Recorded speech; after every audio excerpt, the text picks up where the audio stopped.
नहीं, वो तो वन विभाग के अतिक्रमण में आता है तो निष्कासन करना था। हमें रिक्वेस्ट आई थी तो रिक्वेस्ट हमने मंजूर किया और यहाँ पर बंदोबस्त लगाया गया। मुंबई में एक और दरगाह के डेमोलिशन का काम चल रहा है और ये दरगाह भी आर्य कॉलोनी दरगाह की तरह फॉरेस्ट की जमीन पर बनाई गई थी। करीब 4 दशक पुरानी ये दरगाह है और यहाँ पर जो सामने आपको गली दिखाई दे रही है, इसके आगे एक पहाड़ है, खड़कपाड़ा एरिया है, उस पहाड़ के ऊपर ये दरगाह है। ये जो नोटिस आई है डेमोलिशन की, ये नोटिस प्रधान मुख्य वन संरक्षक Ramgiri road civil line Nagpur यानी कि चीफ फॉरेस्ट जो डिपार्टमेंट है वहां से आई है। बड़ी संख्या में यहाँ पर आप पुलिस विभाग के अधिकारी और कर्मचारियों को देख सकते हैं। बैरिकेटर लगाए गए हैं और बैरिकेटर लगाए जहां पर लगाया गया है इससे तकरीबन 1 किलोमीटर आगे ये दरगाह है जिसका डेमोलिशन चल रहा है। आज सुबह करीब 4:30 बजे फॉरेस्ट डिपार्टमेंट के अधिकारी और कर्मचारी और फॉरेस्ट डिपार्टमेंट के डेमोलिशन की जो टीम है वो यहाँ पर पहुँच गई और नोटिस जो दिया गया था उस नोटिस के आधार पर जो कार्रवाई है वो यहाँ पर शुरू कर दी गई है। ये जो नोटिस दिया गया था, इस नोटिस में साफ तौर पर लिखा गया है कि ये जो जमीन है ये एक संरक्षित वन एवं राष्ट्रीय उद्यान क्षेत्र है और उसमें बिना किसी अनुमति के जो अतिक्रमण किया गया है उसे आप हटाएं।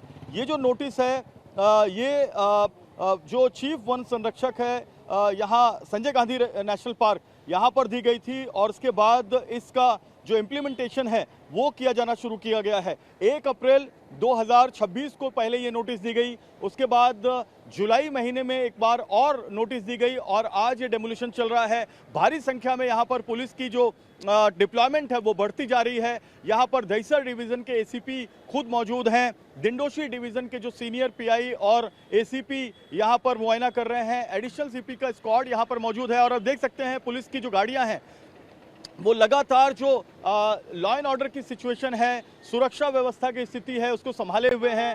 किसी को भी ऊपर जाने नहीं दिया जा रहा है, मीडिया को भी रोक दिया गया है और जो बाकी गाड़ियां हैं, जो संदिग्ध गाड़ियां हैं उन्हें ऊपर जाने नहीं दिया जा रहा है। कोशिश यही की जा रही है कि पहले ये डेमोलिशन जो दरगाह का चल रहा है ये पूरा कर लिया जाए और इसके बाद ही यहां से कोई गाड़ियां छोड़ी जाएं। बैरिकेटर भी लगाए गए हैं और अतिरिक्त पुलिस फोर्स भी यहां पर मंगाया गया। इधर भी देखिए यहां पर भी बैरिकेटर लगाए गए हैं और एसआरपीएफ और जो स्टेट रिजर्व पुलिस फोर्स है उसकी भी टीम यहां पर मंगाई गई है। 2 अलग अलग टुकड़ियां यहां पर पीछे की तरफ खड़ी हुई हमें दिखाई दे रही हैं और इन टुकड़ियों में जितने भी पुलिस कर्मी हैं उन्हें स्टैंड बाय रखा गया है कि अगर कोई कानून व्यवस्था की स्थिति की सिचुएशन बनती है तो ऐसे में इनका इस्तेमाल किया जा सके। एक बड़ी बात यह है कि कुछ ही दिन पहले आर्य कॉलोनी में भी ऐसे ही एक पुरानी दरगाह को डेमोलिश किया गया था। उस वक्त जो एक खास समाज के लोग हैं उन्होंने इसका विरोध किया था। उन्होंने कहा था कि ये जो दरगाह है वो अवैध नहीं है, इसको वो चैलेंज करेंगे। बाद में कोर्ट में उसको चैलेंज भी किया गया और वो मामला जो है वो अभी कोर्ट में चल रहा है, लेकिन दरगाह को पूरी तरह से डेमोलिश कर दिया गया है।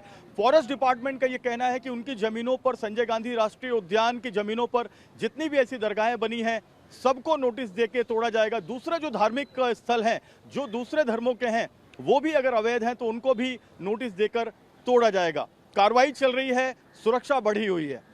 यहाँ पर वन विभाग ने हमें रिक्वेस्ट किया था बंदोबस्त के लिए, तो हमने बंदोबस्त दिया है। यहाँ पर एक हनुमान मंदिर है या और दरगाह है, दोनों नज़दीक नज़दीक है, उसका निष्कासन करना है। तो आज निष्कासन सुबह से हुआ है।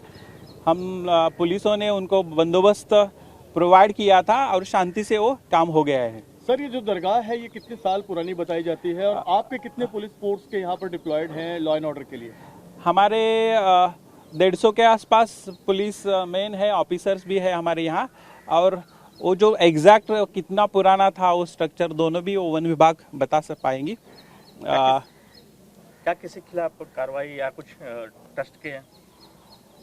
नहीं, वो तो वन विभाग के अतिक्रमण में आता है तो निष्कासन करना था। हमें रिक्वेस्ट आई थी तो रिक्वेस्ट हमने मंजूर किया और यहाँ पर बंदोबस्त लगाया गया। सर, एक प्राथमिक जानकारी के तौर पे 2 जो स्ट्रक्चर है अलग अलग, हनुमान मंदिर और मजार के बारे में बताने, कितने बाय कितने की और लगभग क्या जानकारी, कितनी पुरानी हो सकती है? एक 30 बाय 40 का एक था मजार और एक गौशाला भी थी, पत्थर की बनाई थी, 40 बाय 70 की, और छोटा मजार के आजू बाजू में पत्रे लगाए थे और बाकी कंपाउंड किया था। वो सब वन विभाग ने उसको पाड़ा है, निष्कासन किया है। माहौल नागपुर कोई खराब ना करे उसको लेकर आप लोगों ने पहले से कुछ डिटेंशन या कुछ लोगों को नोटिस दिया था क्या कि हम इस तरह की कार्रवाई हाँ, करेंगे? लॉ एंड ऑर्डर मेंटेन करने के लिए जो पुलिस ने कार्रवाई करनी चाहिए वो की थी, लोगों के साथ कम्युनिकेशन रखा था, नोटिसेस भी दी रखी थी, यहाँ पर कोई प्रॉब्लम नहीं है।